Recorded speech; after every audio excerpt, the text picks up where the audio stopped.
Hey guys, Ronray here, and today I'm going to showcase my Soulrend of the Spiral Deadeye build. I really liked it, and it will be my last build of the league. It's amazingly strong and can pretty much kill all Uber bosses. It can also be a really fast mapper, because projectiles are flying to the enemies and clearing the maps with ease. It can also clear all the other types of content such as Simulacrum, all Uber bosses, all invitations and stuff like that. I think right now it's one of the strongest, if not the strongest, health stacking builds, because it can pretty much do everything. It's really cool to see such an amazing all-rounder here. The only downside of the build I would say is Dissolution itself, because Dissolution can add a little strange gameplay. Your health is getting reserved where enemies are hitting you, so sometimes you need to disengage if a reservation is just too much. But since you are ranged with that build and projectiles are flying all around the screen, you don't really need to come close and you don't really need to disengage. You can just clear and off-screen with the projectiles. So let's go forward and look what exactly makes the build strong. So talking about how it works, the build combines a few different mechanics to make it really strong. First off, it works with Soulrend of the Spiral, one of the new Transfigured Gem skills. It works pretty good just because with Soulrend of the Spiral we are shooting additional projectiles by the base itself. As the projectiles travel, they're also applying debuff, but we don't really care about it too much. Projectiles itself will spiral and turn towards enemies, which will help us to hit enemies more often. Combined with Nimis, Soulrend of the Spiral can pretty much do a really good damage. You can also use the basic gem just to make sure that your projectiles are returning. So returning projectile support could be a really good option for low budget version, but perfectly you want to go with Nimis, because it just don't have any kind of downsides. Nimis will help our projectiles to return and to hit enemies multiple times. The other important tech for the build is pretty much Crimson Power Warlock Ascendancy. Just make sure that you have it, because it will give us a chance to move our maximum energy shield from equipped armor items to maximum life.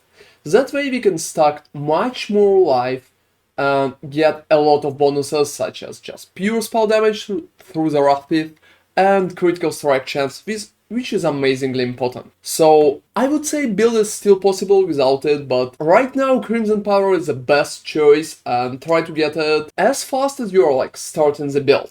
So moving forward, it's a health stacking build based around Dissolution of the Flesh. It works much better than any other Dissolution versions because it's ranged and projectiles will follow together with you, killing enemies around you and just clearing everything on your screen. It feels really good to play because your clear is pretty much screen wide and you can even off-screen enemies. But please still remember that Dissolution of the Flesh plays a huge role and sometimes you will need to dodge. For a higher version of the build I'm also using the Adorned, because it can provide a lot of health to stack for Dissolution of the Flesh and a lot of additional critical strike multiplier for spells. Last but not the least, thing that makes the build strong is Sacrifice support. Sacrifice supports allow us to sacrifice 20% of our current health when cast to gain added chaos damage equal to 45% of sacrificed life. It gives us a huge damage boost, and due to the recharge we are staying close to the full health at most times, we can just cast non-stop and get almost full bonus from Sacrifice at all times. Together, Sacrifice and Soulrend of the Spiral and Nimis can guarantee that we are doing a huge amount of damage, tearing through Ubers and feeling amazingly good while mapping too. We are also utilizing Eternal Youth to compensate for our sacrificing health from Rathpith and Sacrificed Gem itself. With Eternal Youth we are receiving energy shield recharge rate as a life recharge rate. That way we can pretty much get a lot of life recharge and stay at close to the maximum health at all cases. Considering that we are using Dissolution of the Flesh, we can consider our health as just a mana pool, because we're not really dying when we don't have health. Our health are getting reserved when they are hit by monsters, and we can die only if our full health will be reserved. To reset the whole reservation of the health and to stay alive, you need to disengage from time to time, and it could feel pretty strange because it's really fresh gameplay if you just played normal builds before. But since you can cover your whole screen with AoE and just kill all the monsters on it, it should be pretty alright. In most of the cases you can just kill all the enemies before it hits you. However, if a lot of your health is reserved already, it's a good idea to disengage, to run back a little and wait until it resets. Just 2 seconds, it's not a big time, so it should be alright in the most cases.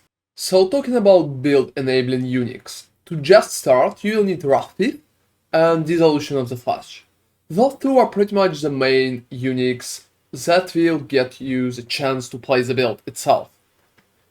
There's a few additional ones, but without those you will be unable to play the build properly. You can get any kind of roll at Rathpith, and Dissolution of the Flesh perfectly should be around 29 to 30%, so try to get a really good one. Going forward about the uniques, you can also use that which was taken, if it will still be available, for Frenzy Charge or Calvin Strike and stuff like that. And you can also use a Mage Blood if you have one available too, for the really expensive version of the build as well. It's not mandatory and you can just use the Flasks with other kind of options that I will showcase in Pathful Building as well, but if you have it, it works pretty good with the build, together with Bottled Faith to just make sure your damage is enough. So talking about our rare items, most of the time we just need to get as much energy shield as possible at rares, because it will be converted to health through the Crimson Power Warlock Ascendancy passive. We also need to get increased energy shield recharge rate, at least at helmet, gloves and boots, because that way we'll be able to recharge our life much better with Eternal Youth and make sure we are staying closer to full health. In most cases, since we're sacrificing a lot of health with Rathpith passive and with Sacrificed Gem itself. So talking about our items in particular, at Helmet itself we just aim for high energy shield in the same fashion, and for increased energy shield recharge rate, which is pretty important as I already mentioned. You can also roll some maximum life bonus or chaos resistance bonus. Both of them should perfectly work. As implicit, increased energy shield recharge works great, together with increased despair cures of effect, which is pretty nice as well. Moving forward with the gloves, we're just aiming to get increased energy shield recharge rate together with energy shield again, and we can also utilize the cast speed while focus bonus because it gives a lot of cast speed for the build and gives us an opportunity to create very many projectiles in that situation, so try to get it if possible. At the boost, you can get energy shield in the same fashion, you will also need increased movement speed, and if possible you can also roll STR here because STR gives you health, which is pretty much good for the build as a whole. As an implicit, action speed works pretty good together with chance to avoid bleeding or poison, depends on your build setup. Sometimes it should be poison, sometimes it should be bleeding, depends on what you like at the moment. Moving forward, at the body armor, we need to aim for just as much energy shield as possible. You can also get like chaos resistance or increased attributes to get even more health there, but overall you just need as much energy shield as possible. I would say at least 700 is pretty much recommended on almost all budgets. And perfectly it can go up to 1000. Also, as implicits we are rolling zealotry increase, aura effect and critical strike multiplier for spell damage. Additionally, make sure that you don't have any life modifiers on your body armor, because they will pretty much ruin your passive and it will not work pretty good, so just try to make sure there's no implicits or normal modifiers with life tag on it. Talking about rings, it's pretty important to just get good ring with increased maximum life implicit together with cast speed, global critical strike multiplier and health. I have a pretty good video on my channel showcasing how you can craft such rings for not a lot of price, so check it out and I'm sure it will be helping you. And you also should use Nemes in higher version of the builds, even if the lowest version you can just use Gem instead. However, Nemes is heavily recommended, and if you can afford it, you should definitely go for it. Talking about the belt itself, I think it's a pretty good idea to go for belt that works for your current setup. For the belt that you will use not in the endgame version, it's pretty much recommended to just get one with bonuses that you can use for flask charges, such as increased flask charges gained and stuff like that. You can also get increased maximum life here, STR and life itself. It's pretty much a good option in the most cases. And in the end game version, I still recommend to try Mage Blood because since you are playing Deadeye, it's a really good way how to make sure that you have your flasks always up. So it definitely could be an option. You can also go with another kind of rare belt instead, which should have a lot of additional stats too. It will make you get more health and could be more comfortable in some cases, especially if Mage Blood is not really affordable. Talking about Amulet itself, you will have different options here. Endgame Amulet should have all bonuses such as critical strike multiplier, cast speed, level 12 skill gems and level 12 Chaos skill gems. But you can just get a basic version too, just +1 to Chaos skill gems and a little life here and there. It should be enough for many cases. Just make sure that you always have allocates Whispers of Doom Anoint on the amulet itself, since it pretty much opens the way for second cures and it's pretty important. You can also try to use Eyes of the Great Wolf Talisman if you have one for 24% increased maximum life and global critical strike multiplier. It not really stacks the damage that well, but it's still pretty viable and should work in many cases. Talking about the weapon choice, Divinary's Imperial Skin is pretty much a really good option still, but it still could be better to go with a rare here. You can go with a dagger or a wand with pretty much the same stats, you just need spellcast, cast speed, global critical strike multiplier, and level 12 chaos spell skill gems. You can pretty much toss it around, go for +1 to all skill gems together with chaos skill gems or with chance to deal double damage bonuses. All of them are pretty much working, just make sure to check in Pathful Building so they are better than Divinarius. In all other versions, I think Divinarius is still pretty cheap and affordable option in many cases. So the whole process for the Ascendancy is a pretty straightforward as well. You go for Ricochet and then for Endless Munition just to have additional projectiles, then you go for Gathering Winds and then you go for Focal Point. Focal Point is not that amazing with the current build condition, but it still works pretty alright. If you feel like you want to survive better, you can go for the Wind Ward instead to be protected even better against the one-shots, but since build it clears pretty good, I would say Focal Point is still my choice here, because just a little more DPS is a good thing. You also take less damage taken from other enemies near your marked enemy, which could be good during mapping. So talking about our Pathful building, we pretty much have two different options. One of them is the endgame version of the build that use the Adorned. That way we can just go around and it works pretty good. We just go up there to the left, we take two voices, that's like not really expensive voices, only 2 divines per voice cluster jewel. So we're taking all of that and we're trying to take as many slots for gems, like jewels, as possible. So overall, it's a pretty good approach. We should just go around and don't forget to take all the life masters as well. But we have a different option, just change the tree right here.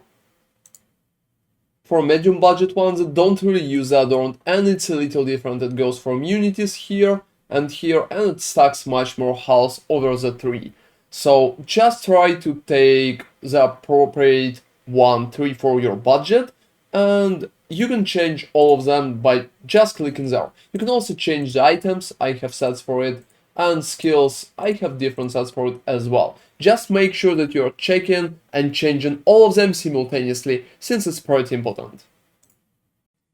So talking about the Flask setup, if you're not using Mage Blood in the proper high-end game version, you can use a simple tag called the Traitor to get charges and make sure your flasks are always up.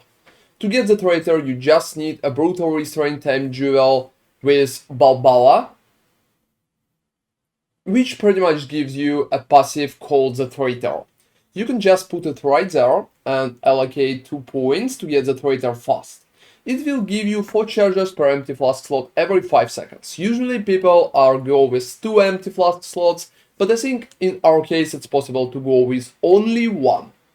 So like that we can just drop 1 flask and we'll have 100% flask uptime. We also will need to roll our body armor for flask gain charge every 3 seconds. It's pretty important and it should work in the most cases. So just roll your body, get the jewel, so you will be able to get the Traitor, and check in Path of Building that you should have flask uptime 100% on all elemental flasks. So Ruby, Topaz, and Sapphire should always have 100% flask uptime. So just to make sure that your flask has that uptime, you will need to roll increased charge recovery, as you can see on my flask right here. Or you need to roll reduced charge per use. It will give you the opportunity. It should be tier 1 in the most cases, but check in Path of Building that you have 100% uptime at all times. So reduced charge per use or increased charge recovery is a way to go in that case. And for the endgame version, you can just pretty much use a Mage Blood, because it will give you 100% uptime at all of your flasks. It's like an easy way. But if you don't have it, Traitor is definitely a way to go. So talking about the gem setup, we have a few different options right here to make sure the build is as effective as possible.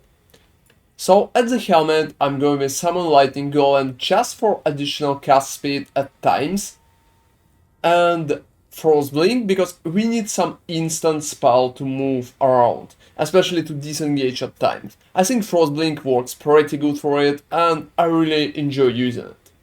I'm using Eternal Blessing support with 0-3 just to make sure we don't have too many buttons to click.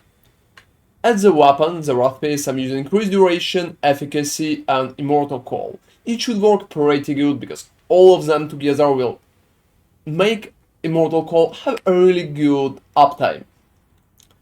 As the second weapon, I'm using Shield Charge and Fast Attack support, which both of them are pretty good to move faster around, and we can combine it with the Frostblink in the most cases. I'm also using the Precision because we need increased critical strike chance at times when we don't have power charges. It could be kinda helpful. Moving forward, at the gloves, I'm using Despair, Arcane's Brand, Assassin's Mark, and Increased Duration support. So that way we can just put Arcane's Brand on the ground and it will cure the enemies with both Despair and Assassin Mark. Increased Duration will just make sure that works just better. Please keep in mind that you need Whispers of Doom as the amulet to put 2 curses on the enemies and not 1. So don't use 2 curses like Despair and Assassin Mark if you don't have Whispers of Doom. In that case, just use the Mark and not Despair. So at the boots, I'm using multiple totem support, spell totem support, Wither and Blight. So that's pretty much a basic Wither setup that gives us a chance to cast Wither in debuff, and combined with our increased Wither effect, it's much easier to stack Wither debuffs to 15 at all the enemies, especially at bosses when we need it pretty fast. So I still prefer to use that. Blight is pretty much used just for the Wild Blight version because it can increase our damage a little and could be used at times. The main skill is pretty simple as well. I'm using Soulrend of the Spiral, Sacrifice, which works pretty good with the skill itself because we're regenerating, like recharging our health pretty significantly, and we're not really lowering our health down with Sacrifice. So if I'm just starting casting, my health is moving but it's not falling down. I'm casting most of the time when we are at high health. I'm also using Awakened Void Manipulation, which is great, and Awakened Spell Echo, together with increased critical strike damage support.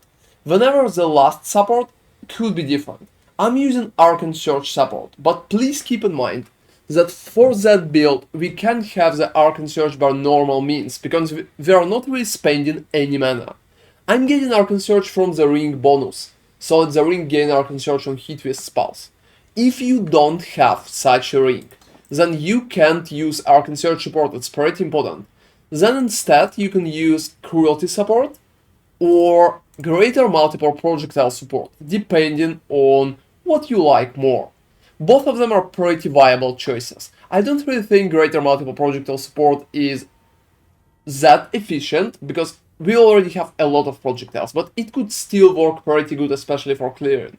And Cruelty support gives us about 22% of damage based on the setup, and should be a really decent option. So if you don't have the ring that can give you Arcane Search, don't use this gem. Just go for Cruelty or Greater Multiple Projectile support, and that will be the best option for you. So talking about how we can get the immunities for the main ailments such as bleeding and poisoning. If you are using the Adorned right here, then it's a pretty good option to just get the immunity from magic jewels. I recommend something like that, so health, chance to avoid bleeding, and chance to avoid being poisoned. You can pretty much drop health in if you want and get like some other kind of bonus for it to work, or you can just go with one Abyss Jewel just with higher numbers. I'm using that one together with that one. So 22 and 31 and 25 and 33 gives me complete immunity in the most cases, so it should work perfectly. But if you are not using the Adorned and playing some other kind of version with lower budget, you can just drop that line, it all will be in the path of building, and just go 1, 2 and 3.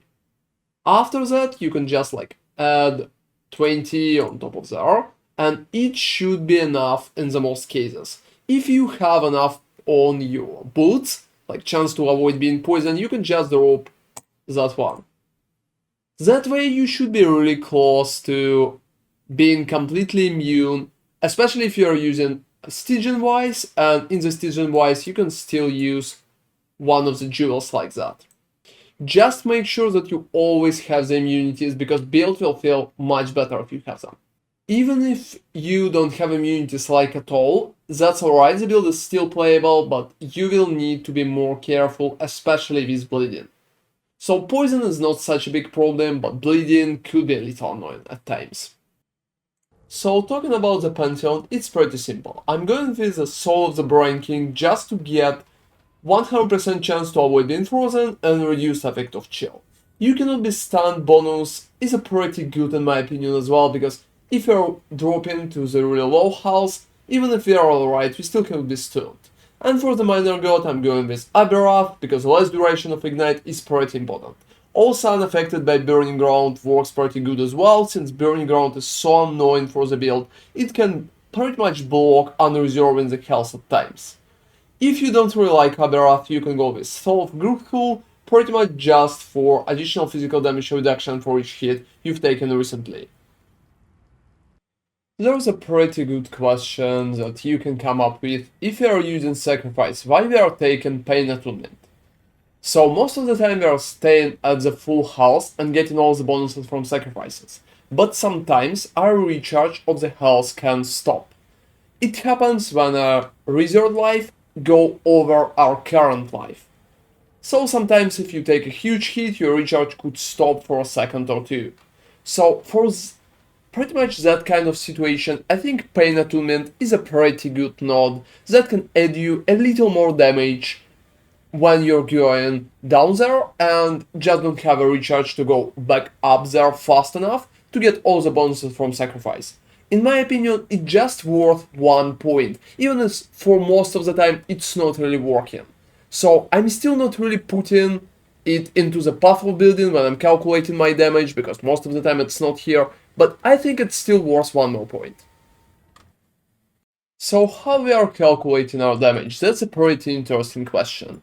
Considering we are hitting enemies with so many projectiles, it could be pretty hard to calculate our approximate damage. Most of the time I just go for 10 projectiles approximately for at least half a billion damage right here. But you can hit enemies with more projectiles in some cases, so it could go higher and hit like something closer to a billion and stuff like that. Sometimes you are hitting enemies with less projectiles, so damage can go a little off as well. Most of the time, if you just want to see what kind of item is good for you and how well it's working for the build, you could just look at the combined DPS itself. But to calculate the whole damage of the build is a pretty hard approach, and I would say the best one you can just go and look on the damage in the game. So just check my footage right here in the video at the start to see how fast it's killing bosses, to get an approximate idea. In pathway building, I would say 10 would be alright, but you can go for like 15 for 742 millions of DPS, so closer to a billion. It will be pretty hard to calculate the exact number, and I don't really think it's necessary. So that was my Soulrend of the Spiral Deadeye build. I would say it feels completely amazing to play that with projectiles going all over your screen, killing all your enemies amazingly fast. And I think it's one of the best clearing builds that I played. Overall, I think it will have a bright future in the next leagues, even if the Warlock part is going to go off. I will probably do some updates about it, and we will see how well it will go. Thank you very much for watching that video, please like and subscribe for more Path of Exile content, and I will be happy to see you next time.